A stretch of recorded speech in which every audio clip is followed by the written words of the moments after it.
नाल टीवी 84 देख रहे सारे दर्शकों का स्वागत है। मैं हरप्रीत कौर ते बुलेटिन की शुरुआत करते हैं हेडलाइंस के नाल। सुखपाल सिंह खैरा तो बाद एचएस फूलका ने भी अपने अलग संगठन का किया ऐलान। सिख सेवा संगठन के नां हेठ बनाई संस्था श्रोमणी कमेटी नूं सियासी प्रभावां तो मुक्त कराउण दा है मुख टीचा।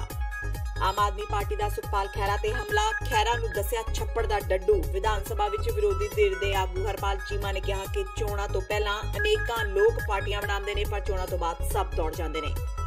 दिल्ली सिख गुरुद्वारा प्रबंधक कमेटी के प्रधान के अहुदे तो लांबे हो चुके मनजीत सिंह जीके की राहत अर्जी नूं दिल्ली की पटियाला हाउस कोर्ट ने ठुकराया। जीके खिलाफ दर्ज हो सकता है परचा। डीजीएमसी की गोलक चोरी के इल्जामां विच घिरे ने जीके। बादल सरकार वालों बनाए गए कमीशन के चेयरमैन ते मौजूदा आम आदमी पार्टी के आगू जस्टिस जोरा सिंह ने किए अहम खुलासे। श्री गुरु ग्रंथ साहिब जी की बेदबी विच 6 व्यक्तियों को किया सी नामजद पर सरकार ने नहीं की कोई कार्रवाई। कांग्रेस सरकार नूं भी इस मुद्दे ते घेरिया ते झूठे ने कैप्टन अमरिंदर सिंह 420 की धारा तहत दर्ज होना चाहिए परचा। अकाली दल के प्रधान सुखबीर बादल का ऐलान, जे नहीं किया परचा दर्ज तां कोर्ट दा करनगे रुख। ते हुणे ने खबरां दा विस्तार। आम आदमी पार्टी तो वख होए सुखपाल सिंह खैरा वालों पंजाबी एकता पार्टी बनाउण तो बाद हुण एडवोकेट एचएस फूलका ने भी अपने नवे संगठन का ऐलान कर दिता है। दिल्ली ਦੀਆਂ ਅਦਾਲਤਾਂ ਵਿੱਚ 1984 सिख कतलेआम ਦੇ ਪੀੜਤਾਂ ਦੇ ਕੇਸ ਲੜਨ ਦੌਰਾਨ ਬਹੁਤ ਚਰਚਿਤ ਵਕੀਲ ਹਰਵਿੰਦਰ ਸਿੰਘ ਫੂਲਕਾ ਨੇ ਸਿੱਖ ਸੇਵਾ ਸੰਗਠਨ ਬਣਾਇਆ ਹੈ। ਫੂਲਕਾ ਨੇ ਅਜਿਹੀ ਇੱਕ ਜਥੇਬੰਦੀ ਬਣਾਉਣ ਦਾ ਐਲਾਨ ਕੁਝ ਦਿਨ ਪਹਿਲਾਂ ਹੀ ਕਰ ਦਿੱਤਾ ਸੀ ਜਦੋਂ ਉਹਨਾਂ ਆਮ ਆਦਮੀ ਪਾਰਟੀ ਦੀ ਮੁੱਢਲੀ ਮੈਂਬਰਸ਼ਿਪ ਤੋਂ ਅਸਤੀਫਾ ਦਿੱਤਾ ਸੀ। ਇਸ ਮਾਮਲੇ ਵਿੱਚ ਫੂਲਕਾ ਬਹੁਤ ਸਾਰੀਆਂ ਪ੍ਰਮੁੱਖ ਸਿੱਖ ਸ਼ਖਸੀਅਤਾਂ ਦੇ ਸੰਪਰਕ ਵਿੱਚ ਨੇ ਜੋ ਰਾਜਨੀਤੀ ਨਹੀਂ ਸਗੋਂ ਸਿੱਖ ਜਗਤ ਦੀ ਸੱਚੀ ਸੇਵਾ ਕਰਨੀ ਚਾਹੁੰਦੇ ਨੇ। ਫੂਲਕਾ ਨੇ ਪਿਛਲੇ ਦਿਨਾਂ ਵਾਂਗ ਅੱਜ ਵੀ ਇਹੋ ਸੰਕੇਤ ਦਿੱਤੇ ਕਿ ਉਹ ਸ਼੍ਰੀ ਅਕਾਲ ਤਖਤ ਸਾਹਿਬ ਦੀ ਮਾਣ ਮਰਿਆਦਾ ਬਹਾਲ ਕਰਵਾਉਣ ਤੇ ਸ਼੍ਰੋਮਣੀ ਗੁਰਦੁਆਰਾ ਪ੍ਰਬੰਧਕ ਕਮੇਟੀ ਦਾ ਸਿਆਸੀਕਰਨ ਰੋਕਣ ਲਈ ਕੰਮ ਕਰਨਗੇ। ਨਵਾਂ ਗਰੁੱਪ ਜਿਹੜਾ ਇਹ ਆਏਗਾ ਇਹ ਖੁਦ ਸਾਡਾ ਜਿਹੜਾ ਅਸੀਂ ਬਣਾਵਾਂਗੇ ਇਹ ਗਰੁੱਪ ਨਹੀਂ ਇਲੈਕਸ਼ਨ ਲੜੂਗਾ। ਮੈਂ ਇਹ ਸਾਫ਼ ਕੀਤਾ ਕਿ ਨਾ ਮੈਂ ਐਚਪੀ ਤੇ ਇਲੈਕਸ਼ਨ ਲੜੂਗਾ। ਜਿਹੜੇ ਅਸੀਂ ਗਰੁੱਪ ਤਿਆਰ ਕਰਾਂਗੇ ਨਾ ਉਹ ਗਰੁੱਪ ਦੇ ਮੈਂਬਰ ਇਲੈਕਸ਼ਨ ਲੜਨਗੇ। ਅਸੀਂ ਤਾਂ ਜਿਹੜੇ ਗਰੁੱਪ ਆਲਰੇਡੀ ਵਿੱਚ ਹੈਗੇ ਆ, ਜਿਹੜੇ ਸੇਵਾ ਵਾਲੇ ਜੱਥੇ ਆ, ਜਿਹੜੇ ਇਹ ਲੰਗਰ ਵਾਲੇ ਜੱਥੇ ਆ, ਜਿਹੜੇ ਇਹ ਜੱਥੇ ਬੈਠੇ ਆ ਇੱਥੇ ਚੌਕੀ ਵਾਲੇ ਹੋਰ ਤਰ੍ਹਾਂ ਦੀਆਂ ਸੇਵਾ ਬਹੁਤ ਕਰਨ ਵਾਲੇ, ਉਹਨਾਂ ਦਾ ਸਾਰਿਆਂ ਨੂੰ ਇਕੱਠੇ ਕਰਾਵਾਂਗੇ, ਉਹਨਾਂ ਨੂੰ ਫੈਸਿਲੀਟੇਟ ਕਰਾਂਗੇ, ਉਹਨਾਂ ਨੂੰ ਕਹਾਂਗੇ, ਉਹਨਾਂ ਨੂੰ ਲਿਆਵਾਂਗੇ ਅੱਗੇ ਇਹ ਚੋਣਾਂ ਉਹ ਸਾਰੇ ਲੜਨਗੇ। ਜਿਹੜੇ ਧਾਰਮਿਕ ਤੇ ਸਮਾਜੀ ਬੰਦੇ ਆ ਉਹ ਲੜਨ, ਨਾ ਕਿ ਸਿਆਸੀ ਬੰਦੇ ਜਿਨ੍ਹਾਂ ਨੇ ਸਿਰਫ ਤੇ ਸਿਰਫ ਸਿਆਸਤ ਵਾਸਤੇ ਐਚਪੀਸੀ ਨੂੰ ਵਰਤਣਾ। ਉਹ ਜਿਹੇ ਬੰਦੇ ਨਹੀਂ ਚਾਹੀਦੇ। दिल्ली तो भाजपा आगू आरपी सिंह वालों एडवोकेट एचएस फूलका नूं उन्हां दे सिख सेवा संगठन बनाउण लई वधाईआं दित्तिआं। आरपी सिंह ने फूलका वालों कीते कम्मां दी शलाघा करदे उन्हां नूं भाजपा विच शामिल होण दी पेशकश कीती पर फूलका ने उन्हां दी पेशकश नूं ठुकरा दित्ता है। फूलका ने कहा कि आरपी सिंह उन्हां दे चंगे दोस्त ने पर वो लोकां नाल कीते वादे नूं तोड़ नहीं सकदे। फूलका ने कहा कि वो पहलां ही कह चुके ने कि सियासी धिरां तो परां हो के ਉਹ ਸਮਾਜ ਦੀ ਸੇਵਾ ਕਰਨੀ ਚਾਹੁੰਦੇ ਨੇ। ਇਸ ਲਈ ਉਹਨਾਂ ਦਾ ਭਾਜਪਾ ਵਿੱਚ ਸ਼ਾਮਿਲ ਹੋਣ ਦਾ ਕੋਈ ਸਵਾਲ ਹੀ ਪੈਦਾ ਨਹੀਂ ਹੁੰਦਾ। ਸੁਖਪਾਲ ਖੈਰਾ ਵੱਲੋਂ ਬਣਾਈ ਗਈ ਨਵੀਂ ਪਾਰਟੀ ਤੇ ਆਮ ਆਦਮੀ ਪਾਰਟੀ ਨੇ ਪਹਿਲਾ ਹਮਲਾ ਬੋਲਿਆ ਹੈ। ਵਿਰੋਧੀ ਧਿਰ ਦੇ ਆਗੂ ਹਰਪਾਲ ਚੀਮਾ ਨੇ ਪੰਜਾਬੀ ਏਕਤਾ ਪਾਰਟੀ ਦੀ ਤੁਲਨਾ ਛੱਪੜ ਦੇ ਡੱਡੂ ਨਾਲ ਕੀਤੀ ਹੈ।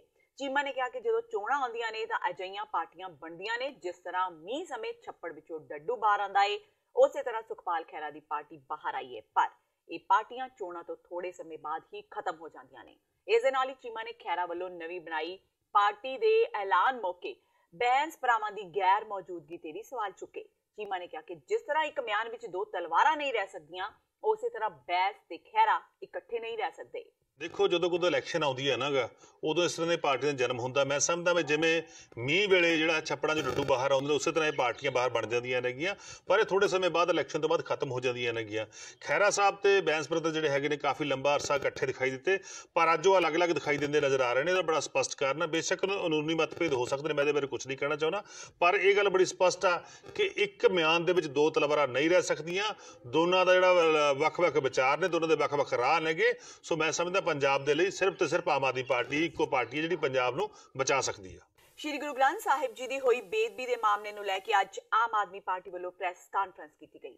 ਇਸ ਮੌਕੇ ਬਾਦਲ ਸਰਕਾਰ ਵੱਲੋਂ ਬਣਾਏ ਗਏ ਕਮਿਸ਼ਨ ਦੇ ਚੇਅਰਮੈਨ ਜਸਟਿਸ ਜੋਰਾ ਸਿੰਘ ਜੋ ਕਿ ਹੁਣ ਆਮ ਆਦਮੀ ਪਾਰਟੀ ਵਿੱਚ ਸ਼ਾਮਿਲ ਹੋ ਗਏ ਨੇ, ਉਹਨਾਂ ਨੇ ਪ੍ਰੈਸ ਕਾਨਫਰੰਸ ਨੂੰ ਸੰਬੋਧਨ ਕੀਤਾ। ਜੋਰਾ ਸਿੰਘ ਨੇ ਕਿਹਾ ਕਿ ਉਹਨਾਂ ਦੇ ਕਮਿਸ਼ਨ ਵੱਲੋਂ ਪੇਸ਼ ਕੀਤੀ ਗਈ ਰਿਪੋਰਟ ਵਿੱਚ 6 ਵਿਅਕਤੀਆਂ ਦੇ ਨਾਮ ਦਿੱਤੇ ਗਏ ਸਨ ਜਿਨ੍ਹਾਂ ਤੇ ਮੌਕੇ ਦੀਆਂ ਸਰਕਾਰਾਂ ਨੇ ਕੋਈ ਕਾਰਵਾਈ ਨਹੀਂ ਕੀਤੀ। ਉਹਨਾਂ ਕਿਹਾ ਕਿ ਜਦੋਂ ਉਹ ਜਾਂਚ ਲਈ ਜਾਂਦੇ ਸਨ ਤਾਂ ਪੁਲਿਸ ਨੇ ਇਸ ਪਾਸੇ ਕੋਈ ਖਾਸ ਤਵੱਜੋ ਨਹੀਂ ਦਿੱਤੀ। ਉਹਨਾਂ ਕਿਹਾ ਕਿ ਜਾਂਚ ਦੌਰਾਨ ਕੁਝ ਜਥੇਬੰਦੀਆਂ ਨੇ ਉਹਨਾਂ ਨੂੰ ਨਾਮ ਦਿੱਤੇ ਸਨ ਜਿਨ੍ਹਾਂ ਤੋਂ ਪੁੱਛਗਿੱਛ ਨਹੀਂ ਕੀਤੀ ਗਈ। ਇਸ ਮੌਕੇ ਸਾਬਕਾ ਜੱਜ ਜੋਰਾ ਸਿੰਘ ਨੇ ਕਿਹਾ ਕਿ ਉਸ ਗੁਰਦੁਆਰੇ ਦੇ ਗ੍ਰੰਥੀ ਤੋਂ ਵੀ ਪੁੱਛਗਿੱਛ ਕੀਤੀ ਜਾਣੀ ਚਾਹੀਦੀ ਸੀ ਜਿੱਥੇ ਗੁਰੂ ਗ੍ਰੰਥ ਸਾਹਿਬ ਚੋਰੀ ਹੋਏ ਸਨ, ਪਰੰਤੂ ਉਹ ਨਹੀਂ ਕੀਤੀ ਗਈ। ਉਹਨਾਂ ਇਹ ਵੀ ਕਿਹਾ ਕਿ ਜਾਂਚ ਵਿੱਚ ਸਾਹਮਣੇ ਆਇਆ ਸੀ ਕਿ ਜੋ ਦੋਸ਼ੀਆਂ ਦੇ ਸਕੈਚ ਬਣਾਏ ਗਏ ਸਨ ਉਹ ਦੇਖਣ ਵਾਲਿਆਂ ਦੇ ਮੁਤਾਬਕ ਨਹੀਂ ਬਣਾਏ ਗਏ। ਉਹਨਾਂ ਇਹ ਵੀ ਕਿਹਾ ਕਿ ਜੋ ਚਿੱਤਰ ਬਣਾਏ ਗਏ ਉਹ ਮੀਡੀਆ ਵਿੱਚ ਵੀ ਨਹੀਂ ਦਿੱਤੇ, ਨਾ ਹੀ ਜਨਤਕ ਥਾਵਾਂ ਤੇ ਕਿਤੇ ਉਹਨਾਂ ਦੇ ਪੋਸਟਰ ਲਗਾਏ ਗਏ। देखो जी गौरमेंट उस टाइम से अकाली गौरमेंट सी, सरदार प्रकाश सिंह बादल उत्थे उस टाइम CM सी। गौरमेंट की मर्जी तो बगैर किस तरह की इन्वेस्टिगेशन रोक सकती है? उन्होंने कहने की इन्वेस्टिगेशन प्रॉपरली नहीं हुई। जिम्मेवार जो विक्टिम है वो नीचे बैठे गए पाठ कर रहे हैं, जो अक्यूज है जिन्हें असेलेंट है वो ऊपर स्टैंडिंग पोजीशन है, और जो गोली चली है ऊपर तो नीचे बहुत डायरेक्शन हैगी है, और कंटैक्ट क्लोज रेंज तो गोली चलेगी। वो तो डिफेंसलेस सी, ना वो पाठ कर रहे सी, ना उधरों को ज्यादती हुई है। पुलिस ने गोली चलाई हैगी।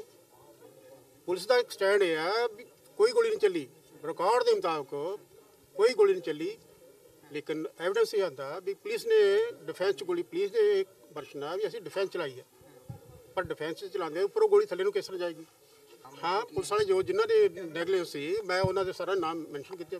जो मौके ते सी SSP मौके ते सी, DI मतलब DSP सी, इंस्पैक्टर सी, सारे जो मौके ते हाजिर सी उन्होंने नाम लगे जिन्हें जो भी जिन्होंने प्रॉपरली इन्वेस्टिगेट नहीं किया या प्रॉपरली एक्शन नहीं लिया।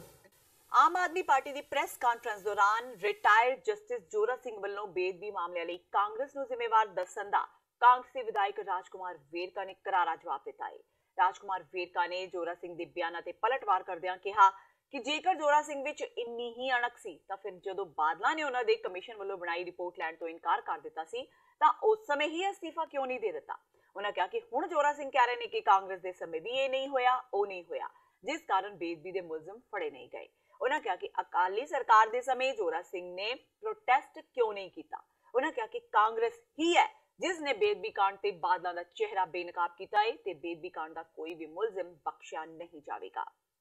ਜਸਟਿਸ ਜੋਰਾ ਸਿੰਘ ਸਾਹਿਬ ਉਹਨਾਂ ਨੇ ਇਸ ਗੱਲ ਦੇ ਵਾਸਤੇ ਕਾਂਗਰਸ ਪਾਰਟੀ ਦੇ ਉੱਪਰ ਜਿਹੜਾ ਇਲਜ਼ਾਮ ਲਗਾਇਆ, ਮੈਨੂੰ ਇਦਾਂ ਲੱਗਦਾ ਕਿ ਅਗਰ ਸਰਦਾਰ ਜੋਰਾ ਸਿੰਘ ਹੋਰਾਂ ਦਾ ਨੂੰ ਜਿਸ ਤਰੀਕੇ ਦੇ ਨਾਲ ਜਲੀਲ ਕਰਕੇ ਬਾਦਲ ਸਾਹਿਬ ਨੇ ਰਿਪੋਰਟ ਲੈਣ ਤੋਂ ਮਨਾ ਕੀਤਾ, ਪਹਿਲੇ ਉਹ ਬਾਦਲ ਸਾਹਿਬ ਨੂੰ ਰਿਪੋਰਟ ਦੇਣ ਗਏ, ਉਹਨਾਂ ਰਿਪੋਰਟ ਨਹੀਂ ਲਈ। ਸੁਖਬੀਰ ਬਾਦਲ ਨੂੰ ਰਿਪੋਰਟ ਦੇਣ ਗਏ, ਸੁਖਬੀਰ ਬਾਦਲ ਭੱਜ ਗਿਆ। ਚੀਫ ਸੈਕਟਰੀ ਨੂੰ ਲੱਭਦੇ ਰਹੇ, ਉਹਨੂੰ ਰਿਪੋਰਟ ਦੇਣ ਵਾਸਤੇ ਗਏ ਜੋਰਾ ਸਿੰਘ ਜੀ, ਤੇ ਚੀਫ ਸੈਕਟਰੀ ਨੇ ਮਿਲਣ ਤੋਂ ਮਨਾ ਕਰਤਾ। ਬਾਹਰ ਫੱਟੇ ਤੇ ਬਹਿ ਕੇ ਸਰਦਾਰ ਜੋਰਾ ਸਿੰਘ ਜੀ ਇੱਕ ਸੁਪਰਡੈਂਟ ਨੂੰ ਰਿਪੋਰਟ ਦੇ ਕੇ ਤੇ ਵਾਪਸ ਆ ਗਏ। ਲੇਕਿਨ ਜੇ ਚੰਗਾ ਹੁੰਦਾ ਸਰਦਾਰ ਜੋਰਾ ਸਿੰਘ ਜੀ ਉਸ ਵਕਤ ਇਹ ਸਵਾਲ ਉਠਾਉਂਦੇ, ਉਸ ਵਕਤ ਪ੍ਰੋਟੈਸਟ ਕਰਕੇ ਇਹ ਕਮਿਸ਼ਨ ਦੇ ਅਹੁਦੇ ਤੋਂ ਅਸਤੀਫਾ ਦਿੰਦੇ ਤੇ ਸਮਝ ਲੱਗਦੀ ਕਿ ਇਹ ਗੈਰਤ ਔਰ ਅਣਖ ਦਾ ਸਵਾਲ ਹੈ।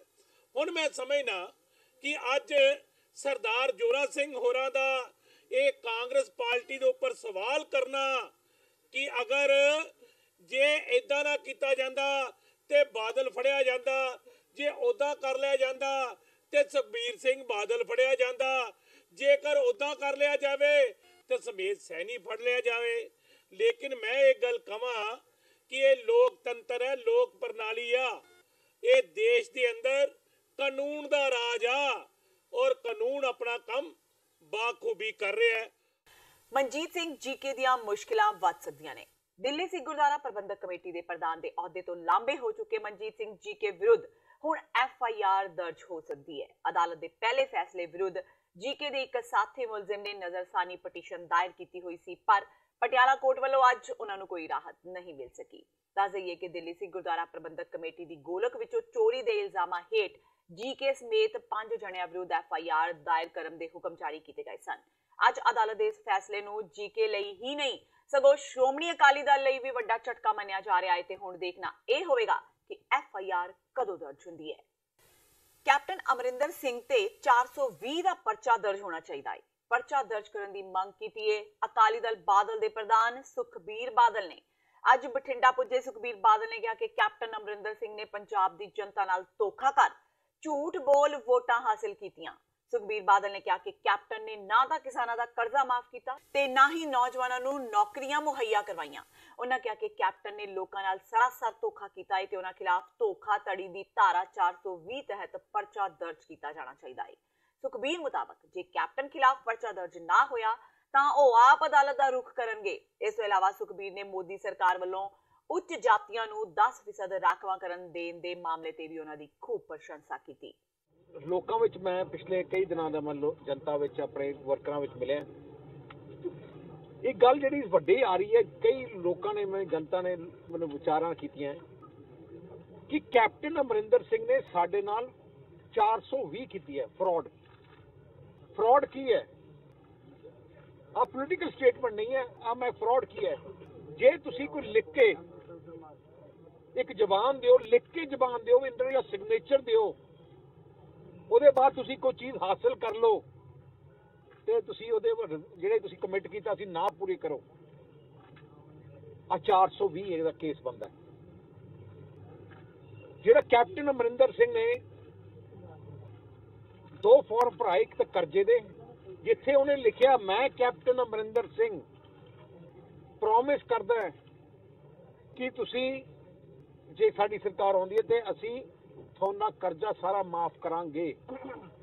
ਪ੍ਰੋਮਿਸ ਕਰਦਾ ਹੈ ਕਿ ਮੋਬਾਈਲ ਫੋਨ ਮੈਂ ਨੌਜਵਾਨਾਂ ਨੂੰ ਦੇਵਾਂਗਾ ਜਿਹਦੇ ਨਾਂ ਤੇ ਬਾਈ ਨੇਮ ਅਗਰੀਮੈਂਟ ਹੋਇਆ।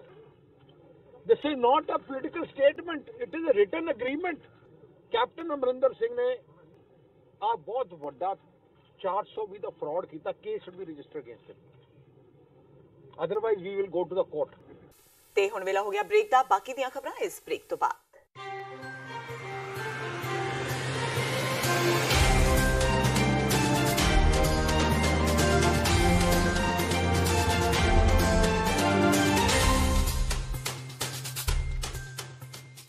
ਕੀ ਤੁਸੀਂ ਆਪਣੇ ਟੈਕਸਿਸ ਨੂੰ ਲੈ ਕੇ ਚਿੰਤਤ ਹੋ?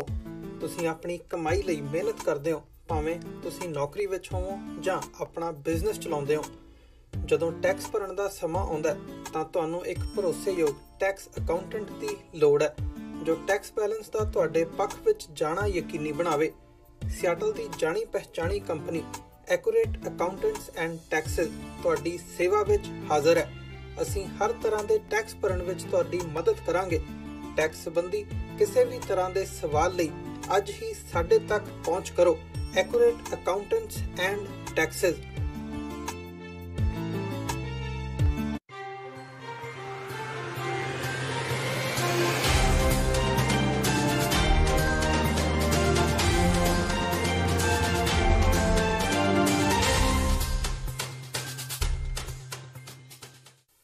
TV 84 ਦੇ ਖਬਰਾਂ ਦੇ ਬੁਲੇਟਿਨ ਵਿੱਚ ਸਵਾਗਤ ਹੈ। ਵਧਦਿਆਂ ਅਗਲੀ ਖਬਰ ਵੱਲ। ਡੇਰਾ ਬਾਬਾ ਨਾਨਕ ਦੇ ਵਿਕਾਸ ਲਈ ਮੋਦੀ ਸਰਕਾਰ ਵੱਲੋਂ ਕੋਈ ਵੀ ਪੈਸਾ ਨਾ ਭੇਜਣ ਤੇ ਡੇਰਾ ਬਾਬਾ ਨਾਨਕ ਦੇ ਵਿਧਾਇਕ ਤੇ ਕੈਬਨਿਟ ਮੰਤਰੀ ਸੁਖਜਿੰਦਰ ਸਿੰਘ ਰੰਧਾਵਾ ਨੇ ਕੇਂਦਰ ਸਰਕਾਰ ਨੂੰ ਨਿਸ਼ਾਨੇ ਤੇ ਲਿਆਏ। ਸੁਖਜਿੰਦਰ ਸਿੰਘ ਰੰਧਾਵਾ ਨੇ ਮੋਦੀ ਸਰਕਾਰ ਤੇ ਖੇਦ ਜਤਾਉਂਦਿਆਂ ਕਿਹਾ ਕਿ 550ਵੇਂ ਪ੍ਰਕਾਸ਼ ਪੁਰਬ ਨੂੰ ਸਮਰਪਿਤ ਜੋ ਪ੍ਰੋਜੈਕਟ ਕੇਂਦਰ ਸਰਕਾਰ ਨੂੰ ਭੇਜਿਆ ਗਿਆ ਸੀ, ਉਸ ਸਮੇਂ ਸ਼੍ਰੀ ਕਰਤਾਰਪੁਰ ਸਾਹਿਬ ਦੇ ਕੋਰੀਡੋਰ ਦਾ ਐਲਾਨ ਨਹੀਂ ਕੀਤਾ ਗਿਆ ਸੀ। ਬਾਅਦ ਵਿੱਚ ਜਦੋਂ ਐਲਾਨ ਕੀਤਾ ਗਿਆ ਤਾਂ ਉਹਨਾਂ 168 ਕਰੋੜ ਦਾ ਪ੍ਰੋਜੈਕਟ ਭੇਜਿਆ ਸੀ, ਪਰ ਕੇਂਦਰ ਨੇ ਸਿਰਫ ਸੁਲਤਾਨਪੁਰ ਲੋਧੀ ਪ੍ਰੋਜੈਕਟ ਨੂੰ ਹੀ ਪਾਸ ਕੀਤਾ। ਉਹਨਾਂ ਕਿਹਾ ਕਿ ਡੇਰਾ ਬਾਬਾ ਨਾਨਕ ਇਤਿਹਾਸ ਵਿੱਚ ਵੱਖਰਾ ਮਹੱਤਵ ਰੱਖਦਾ ਹੈ ਤੇ ਇੱਥੇ ਹੀ ਸ਼੍ਰੀ ਗੁਰੂ ਨਾਨਕ ਦੇਵ ਜੀ ਨੇ ਆਪਣੀ ਜ਼ਿੰਦਗੀ ਦਾ ਜ਼ਿਆਦਾਤਰ ਆਖਰੀ ਸਮਾਂ ਬਤੀਤ ਕੀਤਾ ਸੀ। ਰੰਧਾਵਾ ਨੇ ਕਿਹਾ ਕਿ ਮੁੱਖ ਮੰਤਰੀ ਕੈਪਟਨ ਅਮਰਿੰਦਰ ਸਿੰਘ ਨੇ ਕਿਹਾ ਹੈ ਕਿ ਡੇਰਾ ਬਾਬਾ ਨਾਨਕ ਦੇ ਨੇੜੇ ਦੇ ਪਿੰਡਾਂ ਲਈ ਫੰਡ ਦਿੱਤਾ ਜਾਵੇਗਾ। ਡੇਰਾ ਬਾਬਾ ਨਾਨਕ ਲਈ ਅਜੇ ਤੱਕ 5 ਕਰੋੜ ਰੁਪਏ ਜਾਰੀ ਕੀਤੇ ਜਾ ਚੁੱਕੇ ਨੇ ਤੇ ਡੇਰਾ ਬਾਬਾ ਨਾਨਕ ਵਿੱਚ ਕੋਆਪਰੇਟਿਵ ਬੈਂਕ ਆਧੁਨਿਕ ਸਹੂਲਤਾਂ ਨਾਲ ਲੈਸ ਬਣਾਇਆ ਜਾਣਾ ਹੈ। ਇਸ ਦੇ ਨਾਲ ਹੀ ਡੇਰਾ ਬਾਬਾ ਨਾਨਕ ਦੀਆਂ ਪੁਰਾਣੀਆਂ ਇਮਾਰਤਾਂ ਦਾ ਮੁੜ ਨਿਰਮਾਣ ਕੀਤਾ ਜਾਣਾ ਹੈ।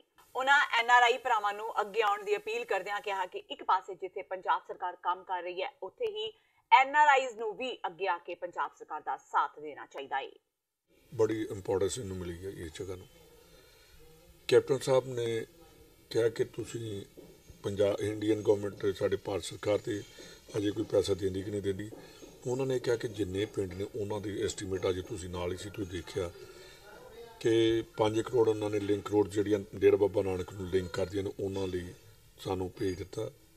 ਜਿਹੜੇ ਸ਼ਹਿਰ ਲਈ ਭੇਜੇ ਨੇ ਪੈਸੇ ਤੇ ਨਾਲ ਹੀ ਉਹਨਾਂ ਨੇ ਇਹ ਵੀ ਕਹਿ ਦਿੱਤਾ ਕਿ ਜਿੰਨੇ ਪੈਸੇ ਖਰਚ ਹੋਣਗੇ ਸਾਨੂੰ ਆਪਣੇ ਐਸਟੀਮੇਟ ਬਣਾ ਕੇ ਭੇਜੀ ਜਾਓ ਤੇ ਅਸੀਂ ਇਹ ਸਾਰੀਆਂ ਚੀਜ਼ਾਂ ਜਿਹੜੀਆਂ ਨੇ ਇਹ ਨਵੰਬਰ ਤੋਂ ਪਹਿਲਾਂ ਤਿਆਰ ਕਰ ਦੇਣੀਆਂ, ਜਦੋਂ ਸ਼ਤਾਬਦੀਆਂ ਤੋਂ ਪਹਿਲਾਂ ਜਿਹੜੀ ਸਟੇਟ ਗਵਰਨਮੈਂਟ ਵੱਲੋਂ ਜਿਵੇਂ ਮੇਰੇ ਕੋਲ ਇੱਥੇ ਕੋਆਪਰੇਟਿਵ ਬੈਂਕ ਹੀ ਹੈ ਤੇ ਆਹ ਸਾਡੀ ਮਿਊਨਿਸਪੈਲਿਟੀ ਦੀ ਇੱਕ ਜਗ੍ਹਾ ਖਾਲੀ ਪਈ ਹੈ, ਬੜੀ ਲੋਕੇਸ਼ਨ ਬੈਸਟ ਲੋਕੇਸ਼ਨ ਹੈ ਤੇ ਔਰ ਮੈਂ ਚਾਹੁੰਦਾ ਕਿ ਉੱਥੇ ਕੋਆਪਰੇਟਿਵ ਬੈਂਕ ਬਣਾ ਕੇ ਜਿਹਨੂੰ ਅਲਟਰਾ ਮਾਡਰਨ ਜਿਹਨੂੰ ਕਹਿ ਦਈਏ ਕਿ ਬਹੁਤ ਸੋਹਣਾ ਜਿਹੜਾ ਕਿ ਲੋਕਾਂ ਨੂੰ ਪਤਾ ਲੱਗੇ ਕਿ ਐਕਚੁਅਲੀ ਪੰਜਾਬ ਗਵਰਨਮੈਂਟ ਦੇ ਬੈਂਕ ਇਸ ਤਰ੍ਹਾਂ ਦੇ ਹੋਣੇ ਚਾਹੀਦੇ ਨੇ। ਉੱਥੇ ਬੈਂਕ ਵੀ ਬਣਾ ਰਹੇ ਹਾਂ। ਇਹ SDM ਆਫਿਸ, ਰੈਜ਼ੀਡੈਂਸ, ਸਾਰੇ ਆਫਿਸ ਜਿੰਨੇ ਨੇ ਇਕੱਠੇ ਕਰਕੇ ਇੱਕ ਥਾਂ, ਮਾਰਕੀਟ ਕਮੇਟੀ ਦੇ ਜਿਹੜੀ ਵਾਲ ਹੈ ਉਹਨੂੰ ਠੀਕ ਕਰਨਾ, ਬਿਜਲੀ ਬੋਰਡ ਦਾ ਤੇ ਆਫਿਸ ਹੈ ਉਹਨੂੰ ਠੀਕ ਕਰਨਾ, ਪ੍ਰਾਇਮਰੀ ਇਹ ਜਿਹੜਾ senior secondary school for girls ਆ ਤੁਹਾਡੇ ਨਾਲ ਹੀ ਸਭ ਤੋਂ ਪੁਰਾਣਾ 1890 ਦਾ ਮੇਰੇ ਖਿਆਲ ਸਕੂਲ ਆ, ਹਾਈ ਸਕੂਲ ਡੇਰਾ ਬਾਬਾ ਨਾਨਕ ਦਾ, ਇਹਦੀ ਹੈਰੀਟੇਜ ਬਿਲਡਿੰਗ ਆ, ਉਹ ਵਾਕਿਆ ਵੇਖਣ ਯੋਗ ਆ ਉਹ ਬਿਲਡਿੰਗ ਵੀ। ਇਹ ਸਾਰੀਆਂ ਚੀਜ਼ਾਂ ਨੂੰ ਅਸੀਂ ਕਵਰ ਕਰ ਰਹੇ ਹਾਂ। ਸਾਬਕਾ ਪ੍ਰਧਾਨ ਮੰਤਰੀ ਡਾਕਟਰ ਮਨਮੋਹਨ ਸਿੰਘ ਬਾਰੇ ਬਣੀ ਫਿਲਮ ਦਾ ਐਕਸੀਡੈਂਟਲ ਪ੍ਰਾਈਮ ਮਿਨਿਸਟਰ ਤੇ ਵਿਵਾਦ ਖਤਮ ਹੁੰਦਾ ਨਜ਼ਰ ਨਹੀਂ ਆ ਰਿਹਾ। ਫਿਲਮ ਖਿਲਾਫ ਕਈ ਅਦਾਲਤਾਂ ਵਿੱਚ ਸ਼ਿਕਾਇਤਾਂ ਪਹੁੰਚ ਚੁੱਕੀਆਂ ਨੇ। ਮੁਜ਼ੱਫਰਪੁਰ ਦੀ ਇੱਕ ਅਦਾਲਤ ਨੇ ਫਿਲਮ ਦਾ ਐਕਸੀਡੈਂਟਲ ਪ੍ਰਾਈਮ ਮਿਨਿਸਟਰ ਨਾਲ ਜੁੜੇ ਅਦਾਕਾਰਾਂ ਅਨੁਪਮ ਖੇਰ, ਅਕਸ਼ੇ ਖੰਨਾ ਸਣੇ 15 ਹੋਰਾਂ ਖਿਲਾਫ FIR ਦਰਜ ਕਰਨ ਦੇ ਹੁਕਮ ਦਿੱਤੇ ਨੇ। FIR ਕਾਂਤੀ ਪੁਲਿਸ ਸਟੇਸ਼ਨ ਵਿੱਚ ਐਡਵੋਕੇਟ ਸੁਧੀਰ ਕੁਮਾਰ ਓਝਾ ਦੀ ਸ਼ਿਕਾਇਤ ਤੇ ਦਰਜ ਕੀਤੀ ਗਈ ਹੈ। ਸ਼ਿਕਾਇਤਕਰਤਾ ਮੁਤਾਬਕ ਉਸ ਨੂੰ ਫਿਲਮ ਦੇ ਪ੍ਰੋਮੋ ਦੇਖ ਕੇ ਠੇਸ ਪੁੱਜੀ ਹੈ ਤੇ ਡਾਕਟਰ ਸਿੰਘ ਸਣੇ ਕਈ ਵੱਡੀਆਂ ਸ਼ਖਸੀਅਤਾਂ ਨੂੰ गलत ढंग नाल पेश किया गया है। दरअसल फिल्म साबका प्रधानमंत्री डॉक्टर मनमोहन सिंह के कार्यकाल पर आधारित है। इसमें आज SDM बेस्ट माननीय सवा आलम जी के यहाँ सुनवाई हुई। सुनवाई के क्रम में उसे गंभीरता से लेते हुए माननीय न्यायालय ने FIR का आदेश कांटी थाना प्रभारी को दिया है और अनुसंधान कर आगे कार्रवाई करने को कहा गया है। इसमें मैंने आरोप लगाया था कि फिल्म के निर्माण में जिस तरह से मनमोहन सिंह के क्रियाकलाप को दर्शाया गया है, उसके साथ साथ अन्य नेताओं को लालू यादव, सोनिया गांधी, राहुल गांधी, प्रियंका गांधी के साथ साथ लालकृष्ण आडवाणी, स्वर्गीय अटल बिहारी वाजपेयी जी के द्वारा किए गए कार्यों को जिस तरह से दर्शाया गया है, देश को अपमानित करने का, नेताओं को अपमानित करने का कार्य किया गया है। साथ ही रक्षा से संबंधित फिल्म में जो फिल्मांकन किया गया है उससे देश की सुरक्षा खतरे पड़ सकती है। अन्य देशों में भारत देश को बदनाम करने के लिए साजिश तथा इस फिल्म का निर्माण किया गया है। इसीलिए न्यायालय ने गंभीरता से लेते हुए FIR का आदेश दिया है। ਅਕਾਲੀ ਦਲ ਅੰਮ੍ਰਿਤਸਰ ਲੋਕ ਸਭਾ ਚੋਣਾਂ ਵਿੱਚ ਬਠਿੰਡਾ ਤੇ ਸੰਗਰੂਰ ਤੋਂ ਚੋਣਾਂ ਲੜਨ ਦੀ ਤਿਆਰੀ ਵਿੱਚ ਜੁਟ ਗਿਆ ਹੈ। ਸੰਗਰੂਰ ਦੇ ਪਿੰਡ ਕਾਲਾਬੁੱਲਾ ਪੁੱਜੇ ਸ਼੍ਰੋਮਣੀ ਅਕਾਲੀ ਦਲ ਅੰਮ੍ਰਿਤਸਰ ਦੇ ਪ੍ਰਧਾਨ ਸਿਮਰਨਜੀਤ ਸਿੰਘ ਮਾਨ ਨੇ ਕਿਹਾ ਕਿ ਬਰਗਾੜੀ ਮੋਰਚੇ ਦੇ ਏਕਤਾ ਸਮਝੌਤੇ ਅਨੁਸਾਰ ਪਾਰਟੀ ਸੰਗਰੂਰ ਤੇ ਬਠਿੰਡਾ ਤੋਂ ਚੋਣ ਲੜੇਗੀ, ਜਿਸ ਦੀਆਂ ਬੂਥ ਲੈਵਲ ਤੱਕ ਤਿਆਰੀਆਂ ਚੱਲ ਰਹੀਆਂ ਨੇ। ਉਹਨਾਂ ਸ਼੍ਰੋਮਣੀ ਅਕਾਲੀ ਦਲ ਬਾਦਲ ਤੇ ਆਮ ਆਦਮੀ ਪਾਰਟੀ ਦੇ ਬਾਗੀ ਧੜਿਆਂ ਨੂੰ ਭਾਜਪਾ, ਕਾਂਗਰਸ ਤੇ ਬਾਦਲਾਂ ਨੂੰ ਧੋਬੀ ਪਟਕਾ ਦੇਣ ਲਈ ਚੋਣ ਗੱਠਜੋੜ ਲਈ ਇੱਕ ਮੰਚ ਤੇ ਇਕੱਠੇ ਹੋਣ ਦਾ ਸੱਦਾ ਦਿੱਤਾ। ਉਹਨਾਂ ਕਿਹਾ ਕਿ ਅਕਾਲੀ ਦਲ, ਆਮ ਆਦਮੀ ਪਾਰਟੀ ਸਮੇਤ ਹੋਰ ਪਾਰਟੀਆਂ ਇਸ ਕਰਕੇ ਸਿਆਸੀ ਟੁੱਟ-ਭੱਜ ਦਾ ਸ਼ਿਕਾਰ ਹੋ ਰਹੀਆਂ ਨੇ ਕਿਉਂਕਿ ਉਹਨਾਂ ਵਿੱਚੋਂ ਪੰਜਾਬ ਤੇ ਸਿੱਖੀ ਦੀ ਗੱਲ ਖਤਮ ਹੋ ਗਈ ਹੈ। ਉਹਨਾਂ ਕਿਹਾ ਕਿ ਉਹ ਪੰਜਾਬ ਦੇ ਮੁੱਖ ਮੰਤਰੀ ਕੈਪਟਨ ਅਮਰਿੰਦਰ ਸਿੰਘ ਦੀ ਅਪੀਲ ਤੇ ਮਾਗੀ ਮੌਕੇ ਕੀਤੀ ਜਾਣ ਵਾਲੀ ਕਾਨਫਰੰਸ ਰੱਦ ਨਹੀਂ ਕਰਨਗੇ ਕਿਉਂਕਿ ਜਿਸ ਪਾਰਟੀ ਨੇ ਸਿੱਖ ਕੌਮ ਤੇ ਜ਼ਬਰ ਜ਼ੁਲਮ ਕੀਤੇ, ਅਜਿਹੀ ਪਾਰਟੀ ਦੇ ਆਗੂ ਨੂੰ ਇਤਿਹਾਸਿਕ ਕਾਨਫਰੰਸਾਂ ਨੂੰ ਰੱਦ ਕਰਨ ਜਾਂ ਸਲਾਹ ਦੇਣ ਦਾ ਕੋਈ ਹੱਕ ਨਹੀਂ ਹੈ।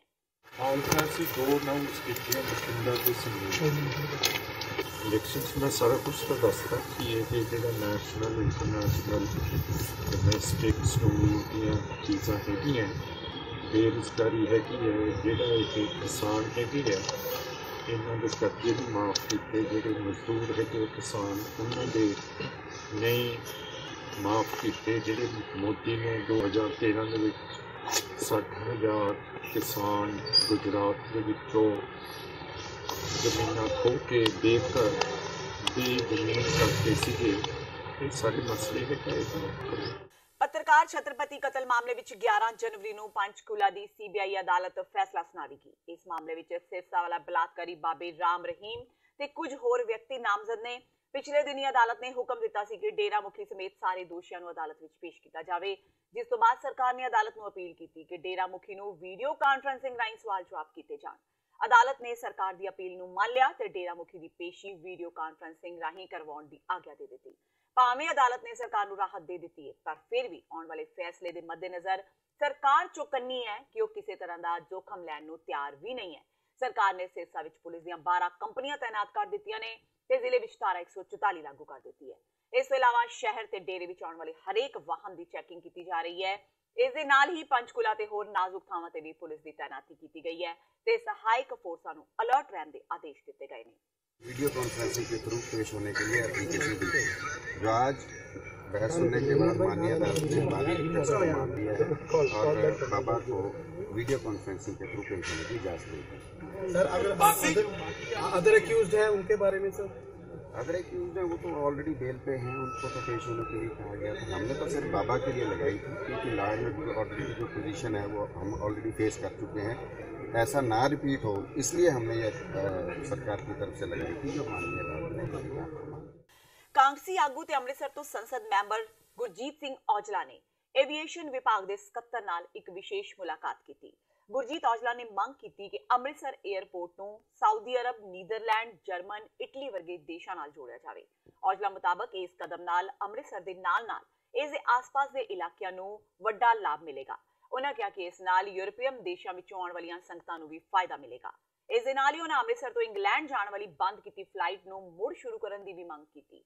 ਔਜਲਾ ਨੇ ਕਿਹਾ ਕਿ ਉਹਨਾਂ ਦੀ ਕੋਸ਼ਿਸ਼ ਹੈ ਕਿ ਹੁਣ ਜੋ ਬਾਈ ਲੈਟਰ ਜਾਰੀ ਹੋਣਗੇ ਉਹਨਾਂ ਵਿੱਚ ਯੂਰਪ ਦੇਸ਼ਾਂ ਨੂੰ ਅੰਮ੍ਰਿਤਸਰ ਨਾਲ ਜੋੜਿਆ ਜਾਵੇ। ਜਿਹੜਾ ਸਿਵਲ ਐਵੀਏਸ਼ਨ ਚੌਬੇ ਜੀ ਉਹਨਾਂ ਨਾਲ ਬੈਠ ਕੇ ਮੁਲਾਕਾਤ ਕੀਤੀ ਔਰ ਜਿਹੜਾ 14, 15, 16 ਨੂੰ ਸਬਮਿਟ ਹੋਣ ਜਾ ਰਿਹਾ ਸਿਵਲ ਐਵੀਏਸ਼ਨ ਦਾ ਬੰਬੇ ਦੇ ਵਿੱਚ, ਉਹਦੇ ਵਿੱਚ 14 ਤਰੀਕ ਨੂੰ ਇਹਨਾਂ ਕੁਝ ਬਾਈ ਲੈਟਰ ਸਾਈਨ ਕਰਨੇ ਨੇ। ਮੈਂ ਉਹਨਾਂ ਨੂੰ ਰਿਕੁਐਸਟ ਕੀਤੀ ਹੈ ਕਿ ਅੰਮ੍ਰਿਤਸਰ ਤੋਂ ਤੁਸੀਂ ਬਾਈ ਲੈਟਰ ਜਿਹੜੀਆਂ ਅਰਬ ਕੰਟਰੀ ਦੀਆਂ 에ਅਰਲਾਈਨ ਮੰਗਦੀਆਂ ਉਹਨਾਂ ਨੂੰ ਜ਼ਰੂਰ ਦਿੱਤੇ ਜਾਣ, ਪਰ ਉਹਨਾਂ ਨੇ ਦਿੱਕਤ ਦੱਸੀ ਹੈ ਕਿ ਅਰਬ ਕੰਟਰੀ ਨੂੰ ਅਸੀਂ ਇੰਨੇ ਬਾਈ ਲੈਟਰ ਸਾਈਨ ਨਹੀਂ ਕਰ ਸਕਦੇ ਕਿਉਂਕਿ ਇਹ ਪਤਾ ਨਹੀਂ ਕੋਈ ਸਰਕਾਰ ਦਾ ਕੀ ਮੁਹੰਦਰਾ ਹੈ ਕਿ ਅਸੀਂ ਉਹਨਾਂ ਦੇ ਨਾਲ ਇੰਨਾ ਬਿਜ਼ਨਸ ਨਹੀਂ ਵਧਾਉਣਾ ਚਾਹੁੰਦੇ। ਪਰ ਮੈਂ ਦੱਸਣਾ ਚਾਹੁੰਦਾ ਹੈ ਕਿ ਅਸੀਂ ਉਹਨਾਂ ਨੂੰ ਰਿਕੁਐਸਟ ਕੀਤੀ ਹੈ ਹੁਣ ਕਿ ਯੂਰਪ ਦੇ ਤੁਸੀਂ ਸਾਨੂੰ ਘੱਟੋ ਘੱਟ ਦੇ ਦਿਓ ਔਰ ਯੂਰਪ 'ਚ ਨੀਦਰਲੈਂਡ ਹੋ ਗਿਆ, ਜਰਮਨ ਹੋ ਗਿਆ ਔਰ ਇਟਲੀ ਹੋ ਗਿਆ, ਇਹਨਾਂ ਕੰਟਰੀਆਂ ਦੇ ਵਿੱਚ ਅਸੀਂ ਚਾਹੁੰਦੇ ਹਾਂ ਕਿ ਚਲੋ ਇੱਥੋਂ ਵੀ ਫਲਾਈਟਸ ਇੱਥੇ ਆ ਜਾਣ ਅਤੇ ਉੱਥੋਂ ਅੱਗੇ ਅਮਰੀਕਾ, ਕੈਨੇਡਾ, ਯੂਰਪ ਜਿੱਥੇ ਕੋਈ ਸਾਡੇ ਲੋਕ ਜਾਣਾ ਚਾਹੁੰਦੇ ਆ ਅੰਮ੍ਰਿਤਸਰ ਤੋਂ ਉੱਥੇ ਜਾ ਸਕਣ ਕਿਉਂਕਿ ਸਾਡਾ ਬਹੁਤ ਵੱਡਾ ਪੰਜਾਬੀ ਭੈਣ ਭਰਾ ਜਿਹੜਾ ਯੂਰਪ ਤੇ ਅਮਰੀਕਾ, ਕੈਨੇਡਾ ਰਹਿੰਦਾ ਹੈ। ਔਰ ਲੰਡਨ ਵਾਸਤੇ ਮੈਂ ਪੂਰਾ ਉਹਨਾਂ ਨੂੰ ਰਿਕੁਐਸਟ ਕੀਤੀ ਕਿ 에ਅਰ ਇੰਡੀਆ ਨੂੰ ਬਹੁਤ ਸਕਸੈਸਫੁਲ ਫਲਾਈਟ ਆ, ਉਹਨੂੰ ਚਲਵਾਓ ਤੁਸੀਂ। ਲੰਡਨ ਜੇ 에ਅਰ ਇੰਡੀਆ ਚਲੇ ਜਾਂਦੀ ਕਿਉਂਕਿ ਜਿੰਨੀਆਂ ਇਹਨਾਂ ਦੀਆਂ ਫਲਾਈਟ ਦਿੱਲੀ ਤੋਂ ਇਲਾਵਾ ਜਾਂ ਬੰਬੇ ਤੋਂ ਇਲਾਵਾ ਬਾਕੀ ਲੰਡਨ ਜਾ ਰਹੀਆਂ ਨੇ ਸਾਰੀਆਂ ਘੱਟ ਤਕਰੀਬਨ ਔਰ ਅੰਮ੍ਰਿਤਸਰ ਵਾਲੀ ਫਲਾਈਟ ਇਹਨਾਂ ਨੂੰ ਵਾਧੇ ਦੀ ਹੋ ਸਕਦੀ ਹੈ। ਆਲ ਇੰਡੀਆ ਟ੍ਰੇਡ ਯੂਨੀਅਨਾਂ ਵੱਲੋਂ ਆਪਣੀਆਂ ਮੰਗਾਂ ਨੂੰ ਲੈ ਕੇ ਕੀਤੀ ਜਾ ਰਹੀ 2 ਦਿਨਾਂ ਦੇਸ਼ ਵਿਆਪੀ ਹੜਤਾਲ ਦੇ ਤਹਿਤ ਅੱਜ ਕਿਸਾਨ ਖੇਤ ਮਜ਼ਦੂਰੀ ਯੂਨੀਅਨ ਵੱਲੋਂ ਰੋਸ ਪ੍ਰਦਰਸ਼ਨ ਕੀਤਾ ਗਿਆ। ਪ੍ਰਦਰਸ਼ਨਕਾਰੀਆਂ ਨੇ ਨਰਿੰਦਰ ਮੋਦੀ ਦਾ ਪੁਤਲਾ ਫੂਕ ਕੇ ਕੇਂਦਰ ਸਰਕਾਰ ਖਿਲਾਫ ਨਾਅਰੇਬਾਜ਼ੀ ਕੀਤੀ। ਪ੍ਰਦਰਸ਼ਨਕਾਰੀਆਂ ਨੇ ਕਿਹਾ ਕਿ ਪ੍ਰਧਾਨ ਮੰਤਰੀ ਮੋਦੀ ਦੀ ਅਗਵਾਈ ਵਾਲੀ ਐਨਡੀਏ ਗੱਠਜੋੜ ਦੀ ਸਰਕਾਰ ਨੇ ਗਰੀਬ, ਮਜ਼ਦੂਰ ਤੇ ਆਮ ਲੋਕਾਂ ਨੂੰ ਚੰਗੀਆਂ ਸਹੂਲਤਾਂ ਦੇਣ ਦੀ ਥਾਂ ਨੋਟਬੰਦੀ ਤੇ ਜੀਐਸਟੀ ਵਰਗੇ ਗਲਤ ਫੈਸਲੇ ਲਾਗੂ ਕਰਕੇ ਮਿਹਨਤਕਸ਼ ਲੋਕਾਂ ਦੀ ਕਮਰ ਤੋੜ ਦਿੱਤੀ। ਉਹਨਾਂ ਕਿਹਾ ਕਿ ਕੇਂਦਰ ਸਰਕਾਰ ਨੇ ਆਪਣੇ ਕਾਰਜਕਾਲ ਦੌਰਾਨ ਕਾਰਪੋਰੇਟ ਘਰਾਣਿਆਂ ਦਾ ਪੱਖ ਪੂਰਨ ਤੇ ਉਹਨਾਂ ਨੂੰ ਫਾਇਦਾ ਪਹੁੰਚਾਉਣ ਤੋਂ ਇਲਾਵਾ ਆਮ ਲੋਕਾਂ ਦੀ ਭਲਾਈ ਲਈ ਇੱਕ ਵੀ ਚੰਗਾ ਕੰਮ ਨਹੀਂ ਕੀਤਾ, ਜਿਸ ਕਾਰਨ ਆਮ ਲੋਕਾਂ ਦੀ ਹਾਲਤ ਬਦ ਤੋਂ ਬਦਤਰ ਹੋ ਗਈ ਹੈ। ਅਤੇ ਹਿੰਦੁਸਤਾਨ ਦੇ ਵਿੱਚ ਜਿਹੜੀ ਇਹ ਕਰਪਟ ਸਰਕਾਰ ਹੈ, ਜਿਵੇਂ ਰਾਫੇਲ ਦੇ ਮੁੱਦੇ ਤੇ ਇਹ ਬਿਲਕੁਲ ਜਿਹੜੀ ਨੰਗੀ ਹੋ ਗਈ ਹੈ ਅਤੇ ਹਿੰਦੁਸਤਾਨ ਦੀ ਪਾਰਲੀਮੈਂਟ ਦਾ ਵੀ ਇਹਨਾਂ ਨੇ ਜਲੂਸ ਕੱਢ ਕੇ ਰੱਖ ਦਿੱਤਾ। ਕੋਈ ਜਿਹੜਾ ਡਿਫੈਂਸ ਮਿਨਿਸਟਰ ਕਿਸੇ ਦਾ ਜਵਾਬ ਦੇ ਰਿਹਾ, ਹੋਮ ਮਿਨਿਸਟਰ ਕਿਸੇ ਹੋਰ ਮਹਿਕਮੇ ਦਾ ਦੇ ਰਿਹਾ, ਕੋਈ ਇੱਕ ਦੂਜੇ ਦੀ ਜ਼ਿੰਮੇਵਾਰੀ ਸਮਝਦਾ ਹੀ ਨਹੀਂ ਅਤੇ ਜਿਹੜਾ ਕੋਈ ਹਾਜ਼ਰ ਹੁੰਦਾ ਦੂਜੇ ਦਾ ਜਵਾਬ ਦੇ ਦਿੰਦਾ। ਹਿੰਦੁਸਤਾਨ ਦਾ ਮਜ਼ਾਕ ਬਣਾ ਕੇ ਰੱਖ ਦਿੱਤਾ ਪਾਰਲੀਮੈਂਟ ਦਾ ਇਹਨਾਂ ਨੇ ਅਤੇ ਹਿੰਦੁਸਤਾਨ ਦੇ ਵਿੱਚ ਲੋਕਾਂ ਦੀ ਏਕਤਾ ਜਿਹੜੀ ਹੈ ਉਸ ਨੂੰ ਬਹੁਤ ਵੱਡਾ ਖਤਰਾ ਹੈ। ਇਹਨਾਂ ਦੀਆਂ ਨੀਤੀਆਂ ਤੋਂ, ਫਿਰਕਾ ਪ੍ਰਸਤ ਨੀਤੀਆਂ ਨੇ, ਆਰਐਸਐਸ ਵਾਲੀਆਂ ਨੀਤੀਆਂ ਨੇ, ਉਹਨਾਂ ਨੀਤੀਆਂ ਦੇ ਖਿਲਾਫ ਅਸੀਂ ਹਿੰਦੁਸਤਾਨ ਨੂੰ ਜਗਾ ਰਹੇ ਹਾਂ ਅਤੇ 2019 ਦੀਆਂ ਚੋਣਾਂ ਦੇ ਵਿੱਚ ਇਹਨਾਂ ਦਾ ਪਰਤਾ ਜਿਹੜਾ ਸਾਫ਼ ਕਰ ਦਿਆਂਗੇ, ਇਹਨਾਂ ਨੂੰ ਹਰਾਵਾਂਗੇ ਅਤੇ ਡਟ ਕੇ ਜਿਹੜਾ ਹੈਗਾ ਲੋਕਾਂ ਦਾ ਏਕਾ ਕਾਇਮ ਕਰਾਂਗੇ। ਮਾਨਸਾ ਪੁਲਿਸ ਨੇ ਸਿਰਸਾ ਦੇ ਇੱਕ ਸ਼ਖਸ ਕੋਲੋਂ ਕਰੀਬ 3 ਕਰੋੜ ਰੁਪਏ ਦੀ ਨਕਦੀ ਬਰਾਮਦ ਕੀਤੀ ਹੈ। ਹਰਿਆਣਾ ਦੇ ਕਸਬਾ ਰਾਣੀਆਂ ਦੇ ਨਿਰਮਲਜੀਤ ਸਿੰਘ ਕੋਲੋਂ ਨਾਕੇ ਤੇ ਤਲਾਸ਼ੀ ਦੌਰਾਨ 2 ਕਰੋੜ 99 ਲੱਖ 53 ਹਜ਼ਾਰ ਰੁਪਏ ਬਰਾਮਦ ਕੀਤੇ ਗਏ। ਪੁਲਿਸ ਨੇ ਨਿਰਮਲਜੀਤ ਸਿੰਘ ਖਿਲਾਫ 102 ਸੀਆਰਪੀਸੀ ਦੇ ਤਹਿਤ ਮਾਮਲਾ ਦਰਜ ਕਰਕੇ ਅਗਲੀ ਕਾਰਵਾਈ ਸ਼ੁਰੂ ਕਰ ਦਿੱਤੀ ਹੈ। ਨਿਰਮਲਜੀਤ ਸਿੰਘ ਨੇ ਇਸ ਰਕਮ ਬਾਰੇ ਕੁਝ ਨਹੀਂ ਦੱਸਿਆ ਕਿ ਇੰਨੀ ਰਕਮ ਉਸ ਕੋਲ ਕਿੱਥੋਂ ਆਈ ਤੇ ਉਹ ਕਿੱਥੇ ਲੈ ਕੇ ਜਾ ਰਿਹਾ ਸੀ। ਹਾਲਾਂਕਿ ਸੂਤਰਾਂ ਮੁਤਾਬਕ ਇਹ ਰਕਮ ਡੇਰਾ ਸਿਰਸਾ ਨਾਲ ਸੰਬੰਧਿਤ ਦੱਸੀ ਜਾ ਰਹੀ ਹੈ, ਪਰ ਪੁਲਿਸ ਅਜੇ ਇਸ ਸੰਬੰਧੀ ਕੁਝ ਨਹੀਂ ਕਹਿ ਰਹੀ। ਮਾਨਸਾ ਪੁਲਿਸ ਮੁਤਾਬਕ ਨਾਕੇ ਦੌਰਾਨ ਜਦੋਂ ਨਿਰਮਲਜੀਤ ਸਿੰਘ ਦੀ ਤਲਾਸ਼ੀ ਲਈ ਗਈ ਤਾਂ ਉਸ ਕੋਲੋਂ ਉਕਤ ਨਕਦੀ ਬਰਾਮਦ ਕੀਤੀ ਗਈ। ਨਿਰਮਲਜੀਤ ਸਿੰਘ मौके पे इस रकम का कोई ठोस जवाब नहीं दे सका। इन नाके के दौरान एक गाड़ी इटियोस जो वाइट कलर की थी वो आई, उसमें एक निर्मल सिंह नाम का व्यक्ति था और उसके साथ उसकी वाइफ दोनों सवार थे और उनसे जब गाड़ी की तलाशी ली गई तो पता चला कि उनके पास ह्यूज कैश है, काफ़ी अमाउंट में था तो जब उनसे पूछताछ की गई कि ये कैश कहाँ से आया तो वो प्रॉपर रिप्लाई नहीं दे सके। तो मौके के ऊपर एसडीएम साहब को भी बुला लिया गया डीएसपी साहब की तरफ से। तो फिर उसके बाद अंडर सेक्शन 102 सीआरपीसी के तहत जो कार्रवाई करते हुए जो जितने भी जो करेंसी प्राप्त हुई थी उसकी काउंटिंग की गई, वीडियोग्राफी की गई और लेटेस्ट स्टेज पे हमने जो इसके रिगार्डिंग इंटीमेशन का जो है हमारे deputy director income tax Bathinda उनको भी इंफॉर्मेशन दे दी और इसके रिगार्डिंग जो रिपोर्ट है वो डिस्ट्रिक्ट मजिस्ट्रेट को भी भेज रहे हैं। जो अब करेंसी काउंट की गई है उसमें टोटल अमाउंट है 2,99,53,000 रुपीस जो है कैश प्राप्त हुए। ਤੇ ਸਨ ਹੁਣ ਤੱਕ ਦੀਆਂ ਖਬਰਾਂ ਜਾਂਦੇ ਜਾਂਦੇ ਇੱਕ ਵਾਰ ਫੇਰ ਨਜ਼ਰ ਮਾਰਦੇ ਹਾਂ ਮੁੱਖ ਖਬਰਾਂ ਤੇ। ਸੁਖਪਾਲ ਸਿੰਘ ਖਹਿਰਾ ਤੋਂ ਬਾਅਦ ਐਚਐਸ ਫੂਲਕਾ ਨੇ ਵੀ ਆਪਣੇ ਅਲੱਗ ਸੰਗਠਨ ਦਾ ਕੀਤਾ ਐਲਾਨ। ਸਿੱਖ ਸੇਵਾ ਸੰਗਠਨ ਦੇ ਨਾਂ ਹੇਠ ਬਣਾਈ ਸੰਸਥਾ ਸ਼੍ਰੋਮਣੀ ਕਮੇਟੀ ਨੂੰ ਸਿਆਸੀ ਪ੍ਰਭਾਵਾਂ ਤੋਂ ਮੁਕਤ ਕਰਾਉਣ ਦਾ ਇਹ ਮੁੱਖ ਟੀਚਾ। ਆਮ ਆਦਮੀ ਪਾਰਟੀ ਦਾ ਸੁਖਪਾਲ ਖਹਿਰਾ ਤੇ ਹਮਲਾ, ਖਹਿਰਾ ਨੂੰ ਦੱਸਿਆ ਛੱਪੜ ਦਾ ਡੱਡੂ। ਵਿਧਾਨ ਸਭਾ ਵਿੱਚ ਵਿਰੋਧੀ ਧਿਰ ਦੇ ਆਗੂ ਹਰਪਾਲ ਚੀਮਾ ਨੇ ਕਿਹਾ ਕਿ ਚੋਣਾਂ ਤੋਂ ਪਹਿਲਾਂ ਅਨੇਕਾਂ ਲੋਕ ਪਾਰਟੀਆਂ ਬਣਾਉਂਦੇ ਨੇ ਪਰ ਚੋਣਾਂ ਤੋਂ ਬਾਅਦ ਸਭ ਦੌੜ ਜਾਂਦੇ ਨੇ। ਦਿੱਲੀ ਸਿੱਖ ਗੁਰਦੁਆਰਾ ਪ੍ਰਬੰਧਕ ਕਮੇਟੀ ਦੇ ਪ੍ਰਧਾਨ ਦੇ ਅਹੁਦੇ ਤੋਂ ਲਾਂਭੇ ਹੋ ਚੁੱਕੇ ਮਨਜੀਤ ਸਿੰਘ ਜੀਕੇ ਦੀ ਰਾਹਤ ਅਰਜ਼ੀ ਨੂੰ ਦਿੱਲੀ ਦੀ ਪਟਿਆਲਾ ਹਾਊਸ ਕੋਰਟ ਨੇ ਠੁਕਰਾਇਆ। ਜੀਕੇ ਖਿਲਾਫ ਦਰਜ ਹੋ ਸਕਦਾ ਹੈ ਪਰਚਾ। ਡੀਜੀਐਮਸੀ ਦੀ ਗੋਲਕ ਚੋਰੀ ਦੇ ਇਲਜ਼ਾਮਾਂ ਵਿੱਚ ਘਿਰੇ ਨੇ ਜੀਕੇ। ਬਾਦਲ ਸਰਕਾਰ ਵੱਲੋਂ ਬਣਾਏ ਗਏ ਕਮਿਸ਼ਨ ਦੇ ਚੇਅਰਮੈਨ ਤੇ ਮੌਜੂਦਾ ਆਮ ਆਦਮੀ ਪਾਰਟੀ ਦੇ ਆਗੂ ਜਸਟਿਸ ਜੋਰਾ ਸਿੰਘ ਨੇ ਕੀਤੇ ਅਹਿਮ ਖੁਲਾਸੇ। ਸ਼੍ਰੀ ਗੁਰੂ ਗ੍ਰੰਥ ਸਾਹਿਬ ਜੀ ਦੀ ਬੇਅਦਬੀ ਵਿੱਚ 6 ਵਿਅਕਤੀਆਂ ਨੂੰ ਕੀਤਾ ਸੀ ਨਾਮਜ਼ਦ ਪਰ ਸਰਕਾਰ ਨੇ ਨਹੀਂ ਕੀਤੀ ਕੋਈ ਕਾਰਵਾਈ। ਕਾਂਗਰਸ ਸਰਕਾਰ ਨੂੰ ਵੀ ਇਸ ਮੁੱਦੇ ਤੇ ਘੇਰਿਆ ਤੇ ਝੂਠੇ ਨੇ ਕੈਪਟਨ ਅਮਰਿੰਦਰ ਸਿੰਘ। 420 ਦੀ ਧਾਰਾ ਤਹਿਤ ਦਰਜ ਹੋਣਾ ਚਾਹੀਦਾ ਹੈ ਪਰਚਾ। ਅਕਾਲੀ ਦਲ ਦੇ ਪ੍ਰਧਾਨ ਸੁਖਬੀਰ ਬਾਦਲ ਦਾ ਐਲਾਨ, ਜੇ ਨਹੀਂ ਕੀਤਾ ਪਰਚਾ ਦਰਜ ਤਾਂ ਕੋਰਟ ਦਾ ਕਰਨਗੇ ਰੁਖ। ਇਸ ਦੇ ਨਾਲ ਹੀ ਟੀਵੀ 84 ਦਾ ਖਬਰਾਂ ਦਾ ਬੁਲੇਟਿਨ ਖਤਮ ਹੁੰਦਾ ਹੈ। ਮੈਨੂੰ ਹਰਪ੍ਰੀਤ ਕੌਰ ਨੂੰ ਦਿਓ ਇਜਾਜ਼ਤ। ਸਤਿ ਸ਼੍ਰੀ ਅਕਾਲ।